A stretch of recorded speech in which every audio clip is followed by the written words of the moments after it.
안녕하세요, 김어준입니다. 오늘부터 여론조사 공표 금지 기간입니다. 어제까지의 조사 결과만 발표 가능하고 새로운 여론조사는 안 됩니다.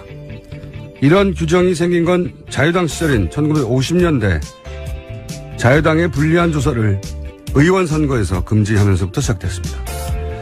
이후 87년, 92년을 거치면서 대선 기간 여론조사 공표도 금지가 됩니다. 부정확한 여론조사가 여론을 호도한다는 이유에서입니다. 선진국 대부분의 국가에서는 8, 90년대 거꾸로 이 규정을 폐지합니다. 국민의 알 권리가 더 중요하기 때문인데요. 선진국들이 이런 규정을 폐지해 갈 때 우리는 거꾸로 대선까지 확대한 겁니다. 저는 이 규정은 앞으로 반드시 폐지되어야 한다고 봅니다. 유권자가 정보로부터 차단된 깜깜이 기간 동안 인터넷, 소셜미디어를 통한 가짜뉴스가 판을 칠 것이 틀림없기 때문이고, 보다 근본적으로 부정확한 여론조사나 그 정치적 악용은 그것대로 보완하고 해법을 찾아갈 문제이지, 문제가 있다고 국민의 알 권리를 근본적으로 차단해버리는 금지와 통제로 모든 문제를 해결하라는 전 근대적 사고방식이기 때문입니다. 김어준 생각이었습니다.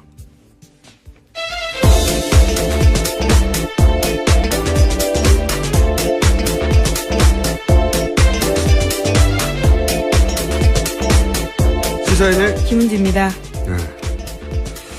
이 여론조사 공표는 지금이 아니면 또 말할 타이밍이 없어서 제가 한번 언급했는데, 왜냐하면 5년 기다려야 되잖아요. 또 이 얘기를 하려면. 대선, 네. 네. 이게 자유당 시절 시작된 거군요. 여당에 불리하다고. 그리고 이제 92년에는, 부정확한 여론조사로, 여론에 악영향을 준다. 그것도 좀 이해가 안 가는데, 근데 다른 나라도 그랬었어요. 여론조사가 실제로 부정했어요. 그때는 기법이 지금처럼 발달하지 못했고. 아주 옛날이니까요. 예. 네. 실제로 부정했고, 그걸 이제 자기들이 유리하게 만들어내서 악용한 게 있죠. 근데 이제 이게 없어져 간 것은 결국은 사람들의 알 권리가, 국민들의 알 권리가 특히나 5년에 한 번, 4년에 한 번은 대선 기간에 가장 중요한 정보 중에 하나인데 참고할 만한, 그걸 못하게 하니까 결국은 이제 다 없애버렸는데, 이제는 이게 여론조사보다 더 훨씬 심각한 게 가짜뉴스잖아요. 안 나오는 6일 동안 가짜뉴스가 판을 칠 텐데, 여론조사는 이제는 이제 여론조사 심의에 등록도 해야 되고. 그렇죠. 굉장히 네. 자세히 볼 수 있습니다. 이상하면 따질 수나 있죠. 이제 카톡으로 틀림없이 가짜 여론조사, 가짜뉴스. 이미 10,000건 이상 불법 여론조사가 페이스북에 유통됐다고 하는데, 남은 6일은 더 하겠죠. 그러니까 이제 오히려 그런 조사를 막는 게, 더 큰 문제를 불러일으킨다. 그리고 사실은 알 권리를 이렇게 다 막아서 해결하려고 하면 안 되죠. 네. 금지하고. 그래서 한번, 언급을 해뒀습니다. 아니면 지금 아니면 앞으로 5년 있다가 다시 해야 되기 때문에. 자, 어제 마지막 토론회가 있었죠? 네, 그렇습니다. 어제 사회 분야 TV 토론이었습니다. 네. 사회 분야가 사실은 다 갖다 붙일 수 있는. 그렇긴 하죠. 온갖 것을 다 갖다 붙일 수 있는.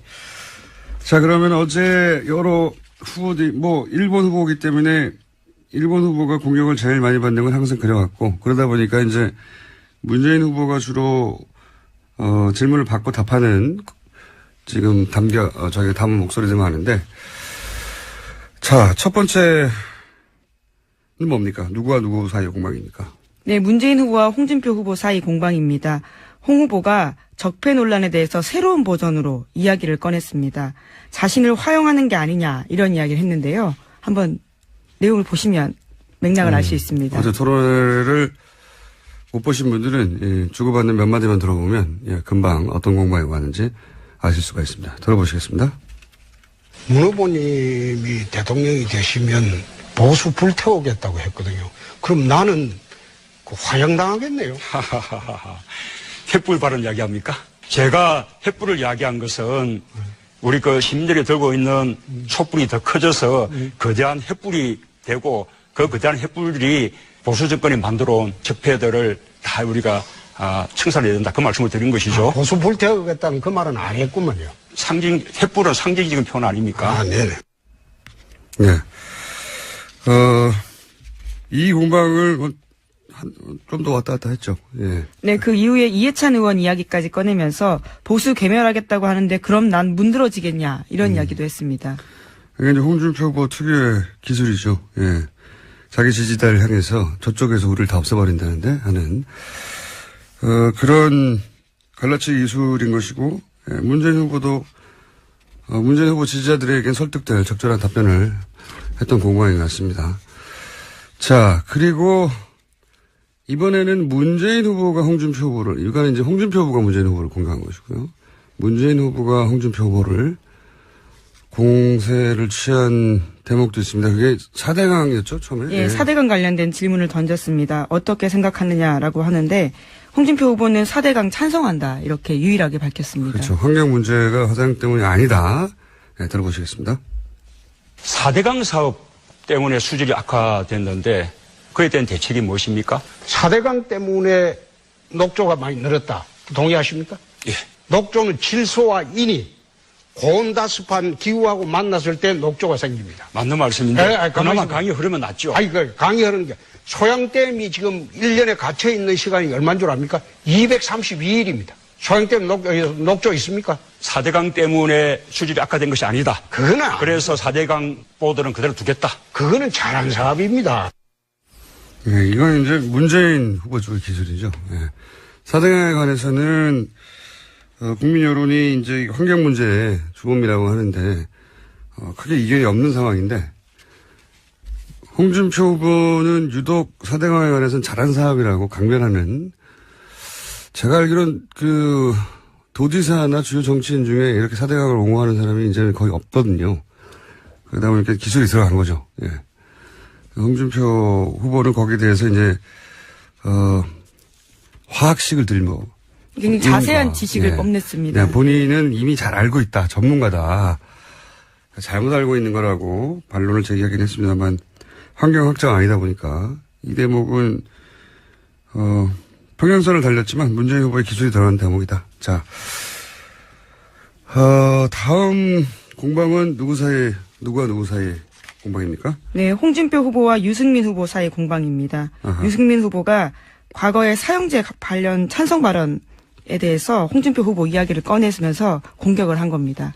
그러면서 이제 송폭행으로 넘어가서. 예, 그렇죠. 그게 이제 유승민 후보의 기술이었죠. 자, 들어보시겠습니다.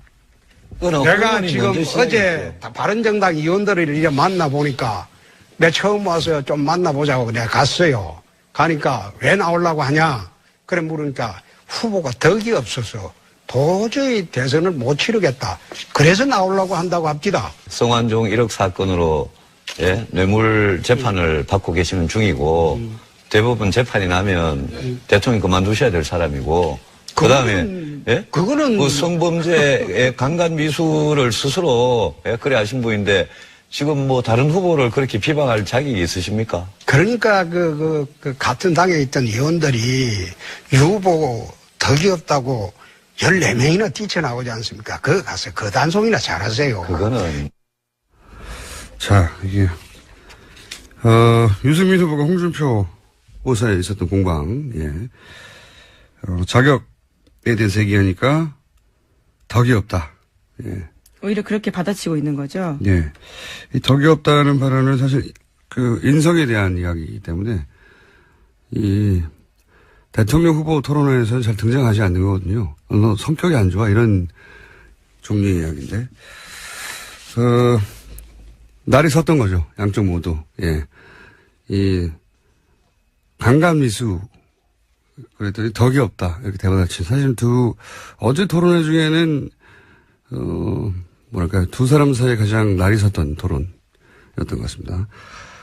자, 그리고 이제 문재인 후보와 안철수 후보 간에도 공방이 있었죠? 네, 개파 패권주의 놓고 서로 격돌했습니다. 안철수 후보의 공격이었고, 안철수 후보의 기술이었던 거죠. 예, 예. 적폐와 관련된 이야기를 그렇게 끌어들인 겁니다. 그러니까 문재인 당 아니냐라고 말하는 안철수 후보의 공격입니다. 들어보시겠습니다. 저는 개파 패권주의가 가장 마지막으로 남은 적폐라고 봅니다. 개파 패권주의는 끼리끼리 나눠 먹는 것 아니겠습니까? 공감하고요. 그러나 국민의당은 우리 아누모림의 당이나 마찬가지 아닙니까? 개파 패권주의 말할 수 있겠습니까? 국민의당을 창업했다, 창업주다 그렇게 말씀하시잖아요. 그 문 후보님을 도왔던 전직 당대표들이 전부 다 당에서 나왔습니다. 사실은 정치인들은 탈당이라는 건 정말로 중요한 그 정치적인 결단 아니겠습니까? 어떻게 설명하시겠습니까? 개파 패권주의 때문에 나왔다고 다들 말씀하시는데요. 그렇게 당을 쪼갠 분이 우리 안 후보님이시죠. 예, 이거 기본적으로 안철수 후보가 기술이 들어간 건데, 예, 결국은 이제 두 번째 공방에 오가면 1라운드까지는 예상을 했던 답변이고, 민주당은 문재인 당 아니냐 그랬더니 국민의당은 안철수 당 아니냐 여기까지는 예상을 했던 것이고, 그리고 나서 이제 손학규, 김종인 이런 분들이 다 나오지 않냐. 그랬더니 그분들이 간 당을 만든 사람이 당신이다. 당신 쪼갠 거 아니냐 이런 공방. 사실 이런 공방은 공격과 방어가 대충 정해져 있던 공방이었는데 처음으로 등장을 했어요, 어제. 자, 이렇게 안철수 후보의 기소에 들어갔고 문재인 후보는 이렇게 대받아 쳤습니다. 자, 다른 후보 간의 공방. 그 다음은 누군가요? 네, 홍준표 후보와 심상정 후보 사이 공방도 있었습니다. 진주의료원 폐쇄에 대해서 묻자 홍 후보가 심 후보에게 비난성 공격을 했습니다. 자, 이것도 들어보시겠습니다. 진주의료원 돈 먹는 하마다 문 닫길 잘했다 했는데 그럼 대통령 되시면은 의료원 다 폐쇄하실 거예요? 그런 억지 주장은 안 되죠. 억지를 하니까. 진주의료원보다 서울대병원은 5년간 적자가 1,900억인데 그 홍 후보 논리대로 하면 다 폐쇄해야지. 적자가 있어서 내 폐쇄한다는 말 한 번도 한 일이 없습니다. 도지사 뽑아놨더니 부패 비리 혐의로 재판이나 다니시면서 도지사 역할 제대로 못 하셨잖아요. 내 빚 다 갚았습니다. 그 얘기는 그리고 홍 후보가 50년 사업 사돈 다 남발하실 해줬습니다. 체제가 청년도 아니에요. 일이 만들었습니다. 그래 적대 감정을 갖고 배배 꼬여서 덤비니 어떻게 대통령 되겠습니까? 그리고 네, 갑자기 그리고에서 끊겼네요. 어제 홍 후보와 심 후보 사이에는 또 감정적으로 날이 선. 그렇죠. 네, 대립각이 사실 정책적으로 또 정치성으로 가장 정반대에 있는 두 후보라 이런 공방이 오갔고요. 마지막에 또 배배 꼬였다. 네. 예. 그러면서 파이팅이라고 외치기도 했습니다. 일종의 반어법인 거죠. 그러니까 심상정 후보 화이팅 해서 문재인 후보의 표를 잠식해라. 이런 의미고, 이건 이제 지난번 토론에 대한 이제 복수죠, 일종의. 지난번 토론에는 이제 유승민 후보. 그렇죠. 구세어라 유승민이라고 이야기했죠. 구세어라 유승민 해서 보수표를, 갈라라. 이런 의미로 받아들인 거죠. 홍준표 후보가. 그 배배 꼬였다는 것도 아까 이제 덕고를 하는 거하고 마찬가지로 사실 인성을 공격하는 건데, 홍준표 후보가 잘하는 기술이죠, 이게 또. 성완종 리스트와 관련된 이야기를 하다 보니까 네, 또 이런 얘기가 발끈한 나오면 겁니다. 흥분하게 되고, 예. 그러면 꼭 인성에 대한 공격으로 대받아쳐서 마무리를 합니다. 홍준표 후보. 자, 그리고 심상정 후보와 문재인 후보, 이건 심상정 후보의 이제 공격, 문재인 후보를 향한 공격이 있었어요, 어제. 네, 복지정책 관련해서 재원 마련 논란이 있었습니다. 본인이 어떻게 문재인 후보가 다른지, 예, 진보진영 유권자들에게 이렇게 심상정이 선명하다라고 드러내기 위한 공세였습니다. 좀 들어보시겠습니다. 향후 10년 이내에 OECD 평균 수준의 삶의 질, OECD 평균 수준의 복지를 이뤄내겠다. 그것이 제 복지국가 비전이거든요. 우리 문 후보님은 복지국가의 비전과 목표가 어떻게 되십니까? 우리가 장기적인 방향에 대해서는 공감하는데 심 후보님의 국힘 공약처럼 그렇게 급격하게 연간 70조나 이렇게 정세해서 우리는 또 저는 수권하겠다는 정당으로서 현실적으로 감당할 수 없는 부분을 공략할 수는 없는 것이죠. 자, 이렇게 시작된 공방이 몇 차례 왔다 갔다 했어요. 예, 근데 큰 틀에서는 계속 반복되는 내용이었기 때문에 저희가 첫 공방만 들려드렸는데 요지는 간단합니다. 예. 심상정 후보는 이거 철학의 문제다. 예. 어디까지 복지를 갈 것인지 목표와 비전을 제시하라. 예, 이런 주문을 했고, 그 이유는 뭐냐면 문 후보는 그런 비전이 없고 지금 현실 안주해서 있는 돈으로 하겠다는 거 아니냐. 이런 공세. 그러니까 네, 복제관을. 증세 이야기를 결국 하기도 한 그렇죠. 거고요. 결국 네. 증세 얘기를 한 것이고요. 문 후보는 이에 대한 방어로 장기적으로 맞는 이야기인데 지금 당장은 비현실적인 거 아니냐. 네, 수권 정당 프레임 내세운 겁니다. 네. 어제 그래서 수권이라는 단어가 실시간 검색 순위에도 있었습니다. 이건 사실 오래된 공방이에요. 과거에 노무현 전 대통령과 권영길 두 분이 후보 시절에 토론회 때도 비슷한 공방이 왔거든요. 예. 그러니까 진보 정당과 민주당 사이의 공방, 전형적인 패턴인데, 공격도 필요했던 공격이고, 문재인 후보도 방어를 잘했어요.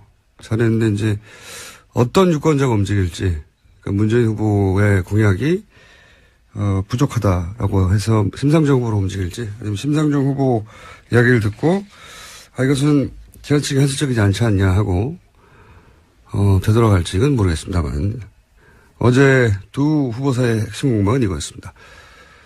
자, 그리고 심상정 후보와 안철수 후보 사이의 공방도 있었죠? 네, 단설 유치원 관련해서 과거에 논란이 됐던 공약을 다시 한번 심 후보가 꺼냈습니다. 예, 들어보시겠습니다. 단설 유치원 더 짓지 않겠다. 그거는 그런 얘기. 오해십니다. 제가 말씀드렸듯이. 그럼 그거는 아닙니까? 단설 유치원 더 짓지 않겠다는 건 철회를 하셨어요? 오해십니다. 네. 저는 유치원을 무상교육하자는 겁니다. 그리고 그를 위해서 가급적이면 빨리 국공립 유치원을 늘리자. 그게 제 방향입니다. 이 라운드도 몇 번 더 있긴 했었는데 결국은 이제 비슷한 얘기가 반복됐습니다. 단설 유치원에 대한 대처가 빠른 속도로 근본적으로 되지 않아서 지지율이 상승에 꺾였다 하는 게 지금 되돌아보면 여론조사 수치를 보면서 하는 대부분 총평인데 다시 한번 공격이 들어간 거죠. 그래서 네. 공약을 아예 철회하라 이렇게 이야기한 겁니다. 거기에 대해서 안철수 후보도 방어를 잘 했어요. 네, 예. 오해하고 있다라면서요. 오해하고 있다. 왜 오해하고 있는지에 대한 자세한 설명은 없었지만 어제 시간 관계상 그런 걸 자세히 할 수는 없으니까 큰 틀에서는 뭐 그게 다시 타격을 줄 만큼 공격이 성공하지 못했다. 자, 어제 총평은 판세에 중요한 영향을 줄 만큼의 임팩트는 없는 토론이었다. 네. 간단하게 요약하면. 후보들도 이제 마지막 토론이니까 실수를 하지 않으려고 했고, 그러다 보니까 큰 기술, 이런 것도 없었던 것 같고. 문재인 후보도 뭐 이전 토론보다 크게 잘하지도 못하지도 않은, 예. 그냥 지향적으로 자기 지지자를 지킨 선에서 토론했던 것 같고. 이전 토론보다는 안철수 후보가 내용 전달력이 훨씬 더 좋아졌어요. 예. 그래서 아마 토론을 더 하고 싶어 하는 것 같고, 실제. 안철수 후보는 기본적으로 토론 막판에 약간 마무리를 잘 못하는 경향이 있어요. 본인이 공격을 시작해서. 그래서 뭔가 한 방에 부족하다는 이미지가 있는데, 어제, 확실히 과거 토론보다는 내용 전달력보다 좋아졌다. 아쉽게도 마지막이고. 홍준표 후보는 이 토론을 하는 게 아니라 유세를 한 유일한 후보였거든요. 토론에 관해서. 상대방을 정책이나 숫자로 압도할 생각이 애초부터 없었던 전략 자체가 내 편만 챙기는 갈라치기 하면서 계속 사실은 토론을 유세로 활용하면서 자기 편을 결집시켜 나가는 관점에서는 제가 그래서 그 관점에서는 토론을 잘했다 이렇게 총평했는데 어제는 그 관점에서 토론을 잘 못했어요. 계속 토론을 통해 득표를 쌓아왔다면 어제는 이제 일정 정도 자기 편 코어는 모으고 중도 보수로 이제 확장해 나가야 하는 타이밍이었단 말이죠. 그러다 보니까 그렇게 큰 기술을 확 갈라치는 그러면서 존재감이 좀 약해지고 디테일이 약한 게 부각되고 어제 토론 홍준표 후보는 성공적이지 못했던 것 같아요. 홍준표 후보가 토론을 항상 못했다고 총평을 듣더라도 저는 잘했다고 생각해 왔는데 목적 자체가 자기 편을 결집시키는 거예요. 어제는 아니었던 것 같고 심상정 후보도 본인 강점이 토론 기술, 강단에 있는 태도 이런 거지 않습니까? 그래서 문재인 후보와 차별화를 시도하면서 선명성을 극대화하는 목표였던 것 같은데 준비가 충분하지 못했던 것 같아요. 그러니까 이상적이지 않냐, 지나치게. 이게 반론인데, 그게 왜 이상적이지 않은지를, 설명해내지 못한 게 아닌가. 예, 평소 실력을 다 발휘 못했다. 저는 그렇게 보고요. 토론 내용과 무관하게 어제 토론의 유일한 승자는 저는 유승민 후보였다고 봅니다. 예. 시간을 아껴서 이제 자신이 처한 상황에 대한, 말을 했던 것에 사람들이 이제 정서적으로 토론 내용과 무관하게 반응을 했었는데, 자, 마지막 발언은 저희가 좀 모아봤습니다. 제가 어제의 승자가 유승민 후보였다라고 말씀드린 이유가 등장하는데, 마지막 발언 중에 핵심 저희가 모았습니다. 5년 전 이 약속을 지키지 못했습니다. 세월호의 아픔, 또 국정농단의 아픔을 겪었습니다. 제가 부족했던 탓입니다. 죄송합니다. 경비원 아들도 대통령이 될 수 있는 나라, 까막눈의 아들도 대통령이 될 수 있는 나라, 바로 대한민국입니다. 그것이 이 나라 민주주의입니다. 12월 9일 부탁드립니다. 저 안철수 양당 기득권 세력들 물리치고 새로운 정치 시대 만들려고 여기까지 왔습니다. 내일부터 녹색 정치 혁명이 시작됩니다. 안보는 저는 누구보다도 굳건한 보수입니다. 정통 보수입니다. 그러나 민생은 그동안의 낡은 보수가 이제 생각을 바꿔야 됩니다. 국민 여러분께서 저희 손을 잡아주십시오. 고맙습니다. 정권 교체를 위해서 양보도 해야 했고 또 사표론 때문에 저희가 노력한 만큼 평가를 받지 못할 때도 있었습니다. 그러나 이번 대통령 선거 촛불이 이미 정권 교체해 놓으셨습니다. 자, 마지막 발언들 중에 저희가 좀 가능하면 뭐랄까요, 인상에 남는 부분만 골라보려고 했는데, 문재인 후보는 이제 5년 전에 죄송하다. 네, 이 부분은 선거를 바로 앞두고 죄송하다는 말을 하는 경우가 잘 없기 때문에 저희가 골라봤고, 이번에는 꼭 뽑아달라는 얘기죠. 과거의 지지자들이 다시 한번 결집해달라는. 홍준표 후보는 잘 나가다가 이제 12월 9일. 네, 대선은 5월 9일입니다. 5월 9일인데. 12월 9일은 탄핵소추안 국회 의결된 날이거든요. 원래 이제 12월에 있으니까 12월과 9일이 이제 헷갈렸던 거죠. 재밌어서 저희가 한번 뽑아본 거고요. 그리고, 안철수 후보는 내일부터 녹색혁명이다. 요 대목도 의미는 알겠는데, 사람들이 이제 붙잡아내서, 왜 내일부터 녹색혁명이라고, 진작에 녹색혁명이 일어났어야, 승리하지 않겠냐. 그렇게 해석할 수 있는 대목이라 뽑아봤고, 유승민 후보는, 12척을 저희가 지금 뽑지 못했네요. 마무리 발언에서. 이게 어제 인상적인 발언이었는데, 이제 다 탈당하고, 13명이 탈당하고, 이제 본인의 처지를 이순신 장군의 12척이 여전히 남아있다라고 비유하면서 말했는데, 이 대목이 정서적 어필이 있었을 거라고 봅니다. 예. 그리고 심상정 후보도, 무난하게, 본인이 마지막에 해야 될 말을 했고요. 여기까지 할까요? 네. 네.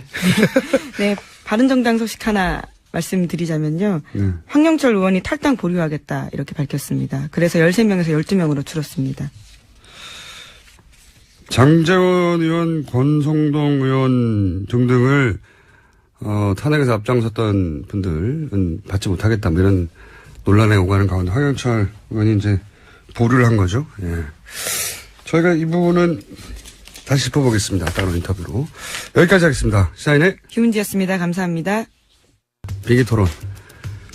토론회가 있으면 바로 오자 토론을 저희가 담합니다.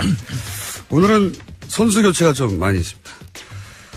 소개해드리겠습니다. 더불어민주당 강훈식 중앙선대 대변인 나오셨습니다. 안녕하십니까? 네, 안녕하십니까. 강훈식입니다. 네. 자유한국당 정유섭 인천선대위원장 함께 오셨습니다. 안녕하십니까. 자유한국당 정유섭 의원입니다. 국민의당 문병호 중앙선대 미디어 유세 본부장 나오셨습니다. 안녕하십니까? 예, 안녕하세요. 문병호입니다. 어제 이어서 그제입니까? 네, 그제 이어서 바른정당 진수희 총괄선대본부장 나오셨습니다. 안녕하십니까? 네, 바른정당의 진수희입니다. 네. 그리고 또 역시 그제 이어서 정의당의 이정미 선대위 전략기획본부장 나오셨습니다. 안녕하십니까? 네, 신불리 이정미입니다. 네. 이미 정하셨군요. 저렇게 하는 거군요. 자, 오늘도 역시 빙의 토론이고, 예를 들어서 중앙선대 미디어 유세본부장 문병호 의원입니다. 너무 길어서 저희가 찰스 그래야 됩니까? 그렇죠. 찰스는 이용주 의원이 여기서 첫 빙의 토론 때 빵 터뜨려가지고 아주 유명하가 됐습니다. 그래서 찰스라고 하셔도 되고 또 다른 뭐 예를 들어서 철수입니다. 근데 철수하면 이게 철수한다는 뉘앙스, 네, 느낌이 있어서 아마 찰수로 하신 것 같은데. 어쨌든, 자당의 후보를 예명이나 별명이나 혹은 이름 두자로 이렇게 짧게 그리고 상대방을 지목할 때도 역시 찰스가 제인에게 뭐 이런 식으로 지목해서 해주셔야 누가 누구지 구분이 갑니다. 자, 첫 번째 공통 질문입니다. 어제 TV 토론이 있었고 마지막 TV 토론이었는데 자신의 후보가 TV 토론을 어떻게 했고 그리고 상대 후보들의 TV 토론 내용에 대해서는 총평하고 그 중에 한 후보를 지목해서 공격을 하던 혹은 뭐 위로를 하던 혹은 어제 TV 토론을 봐서는 앞으로 판세는 전혀 못 바꿀 것 같은데 라고 공격을 하던 그건 정하시면 됩니다. 자, 그럼 1번 후보부터 제 본인 소개와 함께 이제. 네, 제인입니다. 뭐 이제 한 번만 소개하면 더불어민주당의 강훈식 의원이고요. 충남 아산 출신입니다. 앞으로 제인으로 이제 계속 말씀드리겠습니다. 네. 어제 저희는 어쨌든 타 후보들의 집중 공세 속에서 일단 일강 체제를 실감하는 그런 자리였다 이렇게 하고요. 그럼에도 불구하고 수권 준비가 확실히 좀 돼 있는 후보임을 보여줬다. 그래서 자평하고 있습니다. 그래서 큰 틀에서는 국정 철학과 통합 원칙을 확인하는 자리였다 이렇게 자평하고 있고요. 뭐 다른 후보 평가 좀 냉정하게 막 이렇게 해야 되는 거죠. 냉정하고 잔인하게 해야 합니다. 냉정하고 잔인하고. 네. 저는 이제 뭐 안철수 후보 따를 때보다는 토론은 좋았으나 준비 부족은 여전했다 이런 준비 부족에 대한 아쉬움이 있었을 것 같고요. 어제 마음이 제일 짠했던 건 유승민 후보였습니다. 이게 세력 부족에 대한 짠함 이런 게 좀 있었다고 보면요. 홍준표 후보는 송구스러운데 참 자격 부족이다. 이런 걸로 좀 대체하는 게 맞는 것 아닌가. 저희는 이렇게 평가하고 있고요. 뭐 아시겠습니다만 지난 18대 대선을 제외하고 대통령 후보가 50%를 넘은 적은 없습니다. 대부분 뭐 16대 36%, 뭐 40%, 뭐 45% 이 정도 수준이었는데요. 그렇게 보면 저희는 이게 큰 틀에서 유지될 것이고 문재인 후보의 대세로는 끝까지 갈 것이다. 이렇게 평가하고 있습니다. 이제 한 후보를 지목해서, 예. 저는 뭐 오늘 사실 첫 토론에는 우리 어제 마음을 짠하게 했던 유승민 후보. 예. 예, 실제 이제 두 가지잖아요. 한 가지로 보면 뭐 본인의 토론 능력이라든지 뭐 수권 능력을 배제한다 하더라도, 어쨌든 어제 이제 홍준표 후보가 그런 지적을 하지 않았습니까? 어쨌든 덕이 부족해서 그렇다. 제가 볼 땐 거의 인신공격인데. 네. 그것에 대한 생각이 어떤 건지 그리고 실제로 유승민 후보의 지금 마음은 어떤 건지 좀 궁금합니다. 실제 유승민 후보 마음은 어제 마무리 승민입니다. 발언, 예, 승민입니다. 어제 마무리 발언과 시간을 좀 아껴 썼다가 좀 작심하고 한 그 발언 속에 마음이 담겨 있다고 보고요. 어제 토론은 제가 보기에 그동안 6차례 토론에서 줄곧 유승민 후보가 아주 탁월한 정책 능력, 그다음에 말만 잘하는 게 아니라 그 말 속에 담겨져 있는 진정성 이런 게 국민들께 전달이 되면서 하여튼 뭐 객관적인 평가도 유승민 후보가 6차례 다 올 A 받을 정도로 잘 했다고 생각을 하고요. 그게 거듭 말씀드리지만 말만 잘해서 되는 거는 아니고 그만큼 지금 현재 우리가 당면하고 있는 위기의 본질을 꿰뚫고 있고 원인을 정확히 진단하고 또 해법을 오래 고민하면서 준비한 그런 거기 때문에 국민들께 그렇게 전달이 됐다고 보고요. 마침 어제 그 토론이 있는 날 아침에 좀 안타깝게도 바른정당 내부에서 10여 명 넘는 의원들이 이제 탈당을 하셨는데 저는 사실은 좀 늦게 조인을 했기 때문에 바른정당, 그러니까 새누리당에서 탈당해서 나오면서 바른정당이 창당되는 그 과정에는 제가 참여할 수 없어서 뭐가 어떤 말들이 오갔고 진행이 됐는지는 잘 모르는데 어제 제가 이렇게 서로 얘기하는 걸 보면서 느낀 게 이 상황은 창당되는 과정에서부터 이미 잉태가 된 거구나 하는 걸 느낀 게요. 애초에 새누리당을 탈당해서 나오는 과정에서 그 동기가 서로 달랐던 겁니다. 그러니까 한쪽에서는 정말 새로운 보수를 해보겠다라는 생각을 가진 분들이 있었는가 하면 다른 한쪽에서는 어떻게든 정권을 한번 다시 만들어 보겠다. 내지는 반기문 총장이 오시면 그분 중심으로 뭘 만들어 보겠다라는 생각을 가진 이 두 그룹이 그냥 이렇게 같이 정당을 하다 보니까 이런 사태가로 기결이 됐다. 알겠습니다. 답변을 너무 길게 하네요. 다른 기술인가요? 예. 다른 그런데 분들, 어쨌든 많이 아직 남아 있습니다. 의원들이 뭐 예. 전에 이순신 장군은 12척 남겨진 배로도 그 조선을 구했는데 저희들은 그 12척보다 훨씬 많은 의원들과 당원들 또 안타까운 마음으로 지켜보는 국민들이 계시기 알겠습니다. 때문에 실망하지 않습니다. 이 얘기 좀 이어가지고 제가 좀 말씀드릴게요. 신불리입니다. 신분리 발언 순서를 기다려주세요. 죄송합니다만. 그래요? 예. 네. 일단은 한 후보만, 왜냐하면 시간이 제가 부족해가지고. 이제 질문했던 것 중에 제가 바로 물어보면 되죠. 네. 제인입니다. 네. 제인. 제가 질문했던 건 어제 이제 홍준표 후보가 사실은 그 아, 인신공격성 공격을 했는데 이거에 대신 대한 공격해 달라는 생각이 거죠, 지금. 예, 뭐 그 그런 이야기인 거죠. 인신공격성 발언은 홍 후보 아주 일관되게 해오던 공격이기 때문에 우린 별로 놀랍지도 않았고 특별히 더 기분 나쁠 것도 아니고 바로 그런 점 때문에 자질 문제. 그러니까 능력이 앞서서 능력보다 먼저 자질의 문제, 자격의 문제가 자꾸 거론되는 이유가 바로 그런 거 아니겠습니까? 스스로를 그렇게 내보였다. 어제도 예외 없이. 자, 바로 저는 그렇게 2번 생각을 드리겠습니다. 합니다. 예. 예. 그 홍반장입니다. 저희 어제 그 지지자들한테 10분 만에 이렇게 토론하면 제압을 해야 되는데 이게 제압이 안 돼서 좀 안타깝고요. 정치 평론가들이나 언론 평가에서 홍반장이 굉장히 토론을 잘하는데 평가가 너무 약해요. 맨날 B만 쓰더라고요. 어제 하신 분 중에서 유승민 그 후보에 대해서 뭐 명쾌한 논리 또 콘텐츠 뭐 이런 거 잘 하신 것 같아요. 근데 이제 뭐 덕이 없다 그게 뭐 인신공격한 게 아니고요. 홍 반장이 직접 들은 거예요. 그 바른정당 탈당한 의원한테 들은 얘기를 뭐 그대로 전달한 것이라는 말씀 드리고요.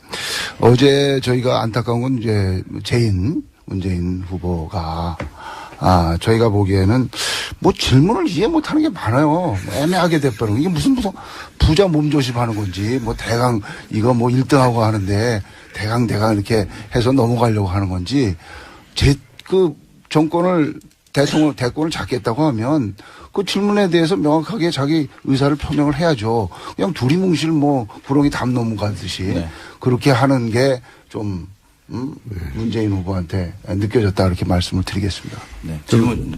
그러면 질문을 하신 겁니까, 지금?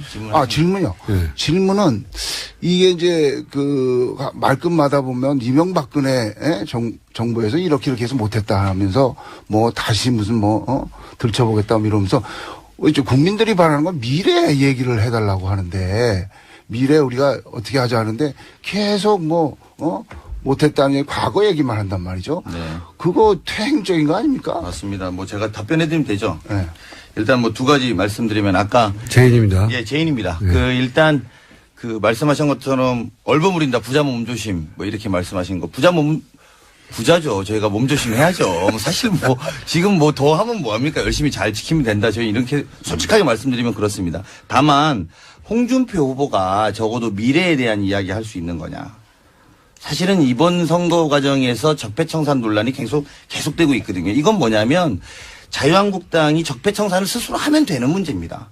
우리가 지금 지금 나라가 이렇게 어려워서 6개월 동안 1600만 명이 길거리에 나가고 이랬던 것도 아무도 책임진 사람이 없잖아요. 수권정당으로서. 근데 이 부분에 대한 책임을 먼저 좀 지고, 우리 이런 거 사과하고, 이런 거 잘못했고, 그리고 우린 정말 너무 미안해서 대통령 후보로서의 스스로로서 좀 부끄럽다. 이런 정도까지 나왔어야 된다라는 게 저희들의 1차적인 문제이시고요.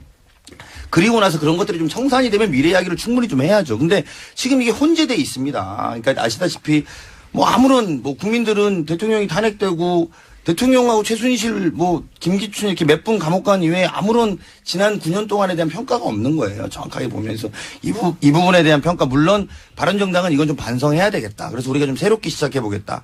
새로운 보수를 해보겠다라고 하는 건 좀 이해가 되는데 자유한국당은 이런 말 할 만한 저는 의미가 있는지 잘 모르겠어요. 적폐청산은요. 국민이 심판하는 거예요.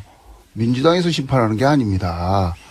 그리고 우리 당내 국정농단에 관여하는 사람도 많아요. 아니, 그러니까 그게 제가 말씀드렸잖아요. 싸가지로 몰아서 뭐 경남도지사가 무슨 먼저 적폐청산을 경남도지사가 하셔야 뭐 된다니까요. 청와대에서 뭘 했습니까? 제가 오히려 여쭙고 싶은 홍 반장이 건 경남도지사에서 홍 반장이 무슨 저 친박입니까? 아니 그렇게 얘기하시면 안 되죠. 제가 저기 홍 반장님한테 여쭤볼게요. 홍 반장도 여기 저 자유한국당을 개혁하겠다고. 홍 반장님한테 여쭤볼게요. 아니, 개혁하겠다고. 그 개혁 무슨 개혁을 했습니까? 지금 아니 지금 한 달밖에 안 됐어요. 아무 개혁을 안 했잖아요. 아니 근데 지금 있어요. 잠시만요. 홍반장 자유한국당 더불어 소속의 당원인데 더불어민주당이 그런 얘기 할 자격이 없는 것 같은데 제가 볼 잠깐만요. 때는. 예, 두 분은 빙의 토론에 아주 컨셉에 맞게끔 잘 싸워주셨고요.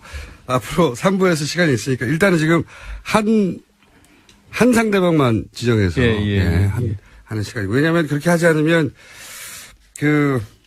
나중에는 자유 토론을 하는데 충분히 원하는 바를 전달을 못 해가지고요. 저희가 처음부터 자유 토론을 했더니 무슨 내용인지 알아들을 수가 없어요. 전부 다.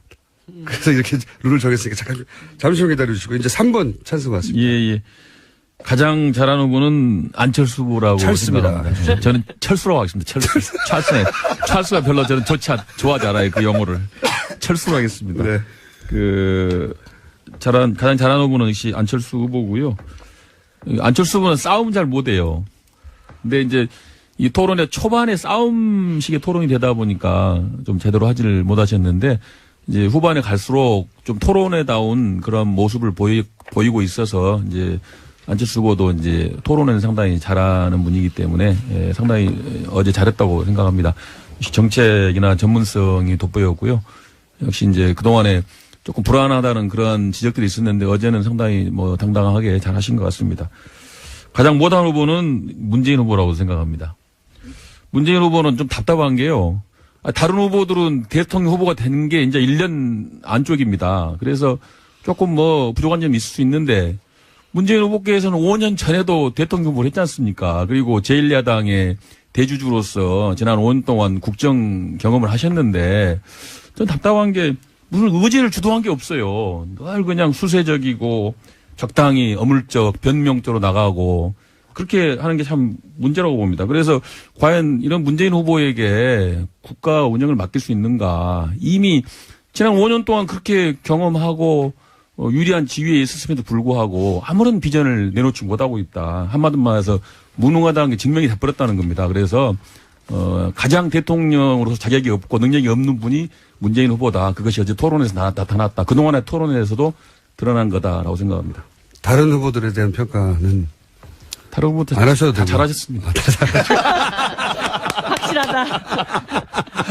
아, 너무 야박하신데. 자, 여러분, 포인트가 확실해. 공격이 들어간 겁니까? 문재인 후보, 문재인 후보에게. 문재인 후보가 자격이 가져가 없는 사람이라고. 제인입니다. 제인입니다. 제가 굳이 답변 안 드려도 국민들이 이미 여론조사로 평가하고 있고 자격되는 후보가 왜 여론조사에서 지지율 계속 떨어지는지 전 잘 모르겠습니다. 저희가 계속 선거를 시작해서 지금까지 한결같은 지지율을 유지하고 있는 것, 이게 국민의 평가라고 저희는 보고 있고요. 그리고 토론을 잘 했음에도 불구하고 여론조사가 떨어지는 걸 오히려 우리 철수께서 말씀을 해주시는 게 좀 합리적인 이야기다. 저는 이렇게 보고 있습니다. 네, 승민입니다. 네. 잠깐만요. 물론, 예. 끝나신 거예요? 이제 공방이 두 분 사이에? 이렇게 싱겁게? 예. 제가 아까 지적을 이제 룰을 이제 어떻게 하는 거예요? 저는 언제 얘기하는 거예요? 마지막에 5번이기 때문에. 예, 승민입니다.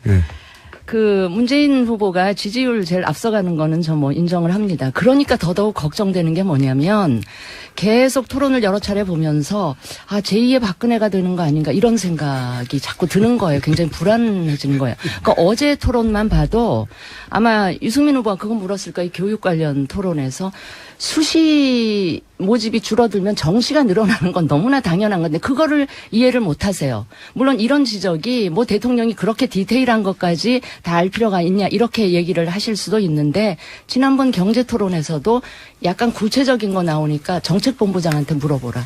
이런 걸 보면서 이게 또 다른 무능한 대통령을 우리가 지난번 박근혜 대통령 무능한 거 보면서 얼마나 국민들이 고통받고 국가적으로 피해를 입었습니까? 그래서 그게 굉장히 어제 토론을 보면서 걱정이 됐고요. 우리 안철수 후보는 아까 준비가 덜 됐다 그랬는데 저는 준비를 너무 많이 하셨는데 그거를 잘 전달을 하는데 좀 문제가 고맙습니다. 있지 예. 정확히 보셨네요. 않았나 싶고요. 뭐 그 우리 심상정 후보는 여전히 토론에서는 아주 발군의 실력을 갖고 있다고 보고요. 홍준표 후보에 대해서는 제가 아까 일단 이야기를 했기 때문에 더 이상 언급하지 않겠습니다. 예. 질문에 제인입니다. 네, 저희한테 걱정된다는 질문하신 거예요. 거예요. 예, 네. 뭐 걱정 제인입니다. 네, 제인입니다. 걱정해 주셔서 감사하고 사실은 그렇습니다. TV 토론에서 구체적인 수치라든지 방향 이런 것들도 물론 중요하고 어떤 답변에 대해서 문재인 후보인들 또 다른 후보도 마찬가지겠지만 아쉬운 게 왜 없겠습니까? 그런데 더 잘 아시겠습니다만 대통령으로서 가장 중요한 건 국정 운영의 철학과 원칙이라고 봅니다. 물론 어떠한 뭐 교육 개혁에 대한 일반적인 정책에 대한 디테일을 갖고 계시기도 하죠. 그리고 어제 그 말씀은 사실은 문재인 후보 말씀을 잘 들어보면 아주 당연한 질문이잖아요. 수시가 늘어나면 정시가 줄어들고 정시가 늘어나면 수시가 줄어들고 이게 아주 당연한 논리인데 그걸 몰라서 그렇게 말씀하신 게 아니라 본인의 입장에서 보면 아니 모르셨던 것 같아요. 아니에요. 그게 그거는 저희 문재인 후보의 정책을 좀 보시면 교육 관련된 정책을 좀 보시면 아마 우리 승민 씨께서 더 이해를 잘 하실 거라고 좀 보고요. 승민 씨라고 하니까 좀 그러네. 승민 후보께서 더 잘 아실 거라고 보고요. 그거는 뭐냐면 아니, 여기서는 승민이 좋습니다. 승민이께서 더 잘 이해하실 거라고 보고 다만 수시가 아닌 전형에서 방법을 좀 더 넓혀서 그런 것들을 가져가겠다라는 말씀을 강조하다 보니까 아주 당연하게 수시와 정시밖에 없는데 이거 늘면 이거 주는 이걸 몰라서 그렇게 답변했다고 생각하시는 건 좀 뭐라고 할까 약간 과도한 해석이다 이렇게 좀 답변드리겠습니다. 근데 오자 토론연 자체가 좀 이게 좀 내용을 철저히 검증하기 어려운 시스템이에요. 그런 면도 있죠. 그런 문재인 면도 후보한테 있어요. 유리한 시스템입니다. 그럼 쉽게 말해서. 잠시만요. 5번 기회가 있고 자 자유발언은 3부에서 하겠습니다. 자 5번. 네, 신불립니다. 그 어제 토론에 뭐 많은 분들이 그렇게 평가해 주시지만 저희들도 자평하기에 결국 또 신불리의 압도적인 승리 아니었냐 이런 생각이 들고요. 특히나 신불리 토론의 특징은 사람들이 거론하지 않는 다른 후보들이 거론하지 않는 사람들의 이야기를 한다는 것입니다. 어제 모두에서도 삼성중공업 하청 노동자들의 죽음에 대한 이야기도 했고 또 사드 배치에 반대하면서 싸우고 있는 성주 소송리 주민들에 대한 이야기를 했고 그래서 정치 바깥에 소외돼 있던 분들이 자꾸 정치에 대한 관심을 갖게끔 만드는 그런 견인차 역할을 했다고 자부하고 있고요. 그다음에 어제 이제 제가 토론을 보면서 이런 생각을 했습니다. 국민들은 똑똑하고 능력 있는 사람 좋아하지 않습니다. 인간 댄데미를 먼저 봅니다. 그런데 우리 홍 반장이 덕이 없다 이 발언을 하는 순간 저는 너무 충격을 받았습니다. 이거는 정말 국민들은 그렇게 막대먹은 발언하고 이러는 거 별로 좋아하지 않으세요. 그래서 정말 자충수를 두셨구나 이런 생각을 했습니다. 어제 끝나고 나서 트윗 검색을 쭉 해봤더니 뭐 홍준표 후보의 그 발언에 대한 국민들의 분노가 굉장히 높고 유승민 후보에 대한 응원 댓글들이 막 엄청나게 올라오더라고요. 그러니까 모든 경쟁은 페어플레이가 기본입니다. 근데 이렇게 더티플레이 하면서 사람 내 그 상처를 헤집고 이러는 거 별로 좋지 않고 자동차 레이스 달리는데 옆에 막 바퀴 떼어가고 핸들 떼어가고 이러면서 옆에 밀치고 이렇게 하면서 승리를 하는 경우는 저는 별로 본 적이 없습니다. 질문은 제가 우리 제인한테 하나. 한 분도 안 빼고 다 제인한테 하시면 아니 간단하게 저는 별로 답변을 듣고 싶지 않아요. 그 문제에 대해서. 1라운드의 규칙이 그렇습니다. 네. 그 답변은 3부에서 하시면 됩니다. 아니 지금 2등하고 제인하고 지금 지지율 격차 한 20% 정도 나죠. 지금. 그렇죠. 예, 그 정도 나죠. 승리에 대해서 확신이 없으십니까? 승리에 대해서 확신합니다. 확신 있죠. 네. 2위 후보와 3위 후보 홍 반장하고 찰스하고 단일화할 거라는 그런 상상을 해보신 적 있어요? 저는 상식적으로는 단일화 못할 거라고 생각합니다. 그러죠? 네. 예, 그런데 그렇게 안정적인 1위를 달리면서 2등하고 20%나 격차가 나 있는데 왜 이렇게 정의당을 못 살게 구시고 그러세요? 누가 못 살게 굴었어요? 숟가락 후보니 어저께는 우상호 선대위원장이 정의당 신불리는 다음에 이런 발언을 하시고 이게 적절한 말씀이십니까? 제가 두 가지로 답변을 드리겠습니다. 한 가지는 사실은 이제 민주당 전체의 뜻이 그렇지는 않습니다. 우상호 대변인이나 또 어떤 분들은 심 후보한테 가는 표를 걱정하시는 분도 있어요. 그건 선거에 대한 승리에 대한 문제가 아니라 두 가지로 답변드릴게요. 한 가지는 또 어떤 분들은 같이 소위 진보개혁 진영이 같이 파이가 커야 된다라고 생각하는 민주당 의원들도 많이 있습니다. 그래서 한 가지는 그거고요. 두 번째는 사실 이런 고민들이 있습니다.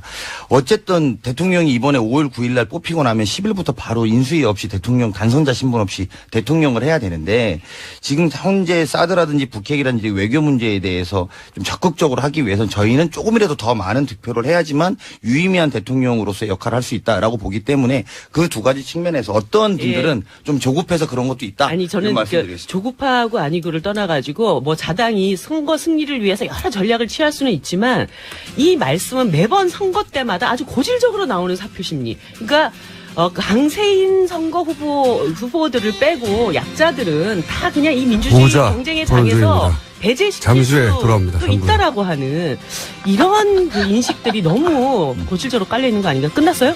예. 정치 이술인 것이고 문재인 후보도 문재인 후보 지지자들에겐 설득될 적절한 답변을 했던 공방인 것 같습니다. 자, 그리고 이번에는 문재인 후보가 홍준표 후보를, 이거는 이제 홍준표 후보가 문재인 후보를 공격한 것이고요. 문재인 후보가 홍준표 후보를 공세를 취한 대목도 있습니다. 그게 4대강이었죠, 처음에? 예, 4대강 관련된 질문을 던졌습니다. 어떻게 생각하느냐라고 하는데 홍준표 후보는 4대강 찬성한다 이렇게 유일하게 밝혔습니다. 그렇죠. 환경 문제가 4대강 때문이 아니다. 네, 들어보시겠습니다. 4대강 사업 때문에 수질이 악화됐는데 그에 대한 대책이 무엇입니까? 4대강 때문에 녹조가 많이 늘었다. 동의하십니까? 예. 녹조는 질소와 인이 고온다습한 기후하고 만났을 때 녹조가 생깁니다. 맞는 말씀인데 그나마 강이 흐르면 낫죠. 아니, 강이 흐르는 게 소양댐이 지금 1년에 갇혀 있는 시간이 얼마인 줄 압니까? 232일입니다. 소양댐 녹조 있습니까? 4대강 때문에 수질이 악화된 것이 아니다. 그래서 4대강 보도는 그대로 두겠다. 그거는 잘한 사업입니다. 네, 이건 이제 문재인 후보 쪽의 기술이죠. 네. 4대강에 관해서는 국민 여론이 이제 환경 문제의 주범이라고 하는데 크게 이견이 없는 상황인데 홍준표 후보는 유독 4대강에 관해서는 잘한 사업이라고 강변하는, 제가 알기로는 그 도지사나 주요 정치인 중에 이렇게 4대강을 옹호하는 사람이 이제 거의 없거든요. 그러다 보니까 기술이 들어간 거죠. 예. 홍준표 후보는 거기에 대해서 이제 화학식을 들고 굉장히 자세한 지식을 뽐냈습니다. 네, 본인은 이미 잘 알고 있다, 전문가다, 잘못 알고 있는 거라고 반론을 제기하긴 했습니다만 환경학자가 아니다 보니까 이 대목은 평행선을 달렸지만 문재인 후보의 기술이 들어간 대목이다. 자, 다음 공방은 누구와 누구 사이의 공방입니까? 네, 홍준표 후보와 유승민 후보 사이 공방입니다. 아하. 유승민 후보가 과거의 사형제 관련 찬성 발언에 대해서 홍준표 후보 이야기를 꺼내면서 공격을 한 겁니다. 그러면서 이제 송폭행으로 넘어가서. 예, 그렇죠. 이게 이제 유승민 후보의 기술이었죠. 자, 들어보시겠습니다. 내가 지금 어제 바른정당 의원들을 이제 만나보니까 내가 처음 와서 좀 만나보자고 내가 갔어요. 가니까 왜 나오려고 하냐? 그래 물으니까 후보가 덕이 없어서 도저히 대선을 못 치르겠다. 그래서 나오려고 한다고 합니다. 성완종. 안녕하세요. 김원준입니다. 오늘부터 여론조사 공표 금지 기간입니다. 어제까지의 조사 결과만 발표 가능하고 새로운 여론조사는 안 됩니다. 이런 규정이 생긴 건 자유당 시절인 1950년대 자유당의 불리한 조사를 의원 선거에서 금지하면서부터 시작됐습니다. 이후 87년, 92년을 거치면서 대선 기간 여론조사 공표도 금지가 됩니다. 부정확한 여론조사가 여론을 호도한다는 이유에서입니다. 선진국 대부분의 국가에서는 8, 90년대 거꾸로 이 규정을 폐지합니다. 국민의 알 권리가 더 중요하기 때문인데요. 선진국들이 이런 규정을 폐지해 갈 때 우리는 거꾸로 대선까지 확대한 겁니다. 저는 이 규정은 앞으로 반드시 폐지되어야 한다고 봅니다. 유권자가 정보로부터 차단된 깜깜이 기간 동안 인터넷, 소셜미디어를 통한 가짜뉴스가 판을 칠 것이 틀림없기 때문이고, 보다 근본적으로 부정확한 여론조사나 그 정치적 악용은 그것대로 보완하고 해법을 찾아갈 문제이지 문제가 있다고 국민의 알 권리를 근본적으로 차단해버리는 금지와 통제로 모든 문제를 해결하라는 전 근대적 사고방식이기 때문입니다. 김원준 생각이었습니다.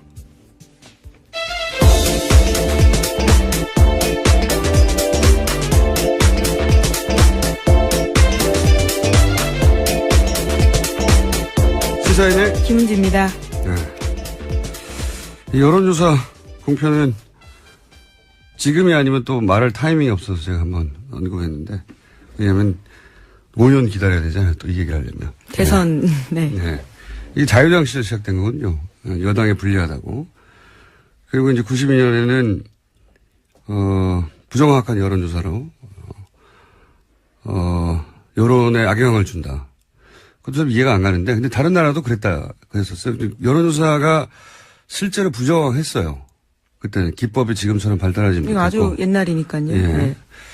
실제로 부정했고, 그걸 이제 자기들이 유리하게 만들어내서 악용한 게 있죠. 근데 이제 이게 없어져 간 것은 결국은 사람들이 알 권리가, 국민들의 알 권리가 특히나 5년에 한 번, 4년에 한 번은 대선 기간에 가장 중요한 정보 중에 하나인데 참고할 만한 그걸 못하게 하니까 결국은 이제 다 없애버렸는데 이제는 이게 여기까지는 예상했던 것이고 그리고 나서 이제 손학규, 김종인 이런 분들이 다 나오지 않냐.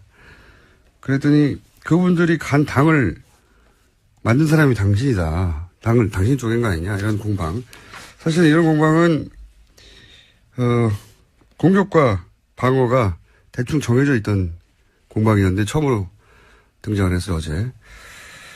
자, 이렇게 안철수 후보의 기소에 들어갔고 문재인 후보는 이렇게 대받아 쳤습니다. 자, 다른 후보 간의 공방. 그 다음은 누군가요? 네, 홍준표 후보와 심상정 후보 사이 공방도 있었습니다. 진주의료원 폐쇄에 대해서 묻자 홍 후보가 심 후보에게 비난성 공격을 했습니다. 자, 이것도 들어보시겠습니다. 진주의료원 돈 먹는 하마다 네. 문 닫길 잘했다 했는데 그럼 대통령 되시면은 의료원 다 폐쇄하실 거예요? 그런 억지 주장은 안 되죠. 억지를 하니까. 진주의료원보다 서울대병원은 5년간 적자가 1,900억인데 그 홍 후보 논리대로 하면 다 폐쇄해야지. 적자가 있어서 내 폐쇄한다는 말 한 번도 한 일이 없습니다. 도지사 뽑아놨더니 부패 비리 혐의로 재판이나 다니시면서 도지사 역할 제대로 못 하셨잖아요.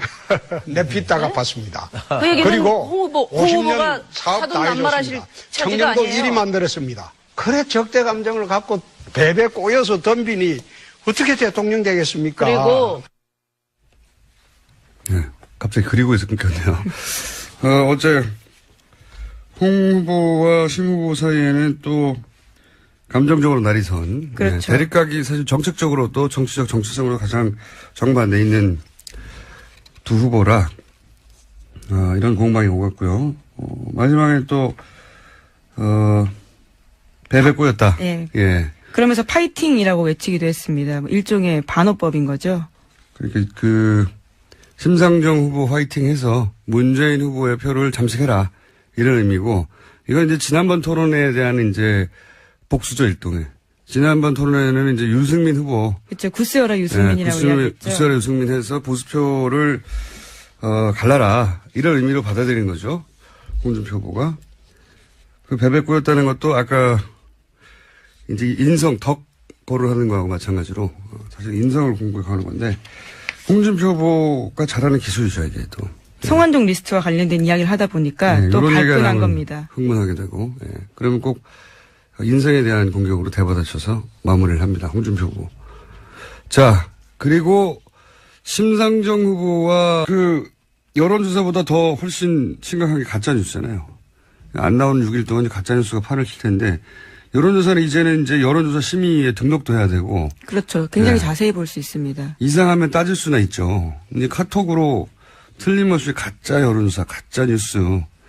이미 10,000건 이상 불법 여론조사가 페이스북에 유통됐다고 하는데 남은 6일은 더 하겠죠. 그러니까 이제 오히려 그런 조사를 막는 게, 더 큰 문제를 불러일으킨다. 그리고 사실은 알 권리를 이렇게 다 막아서 해결하려고 하면 안 되죠. 네. 금지하고. 그래서 한번, 언급을 해뒀습니다. 아니면 지금 아니면 앞으로 5년 있다 다시 해야 되기 때문에. 자, 어제 마지막 토론회가 있었죠? 네, 그렇습니다. 어제 사회 분야 TV 토론이었습니다. 네.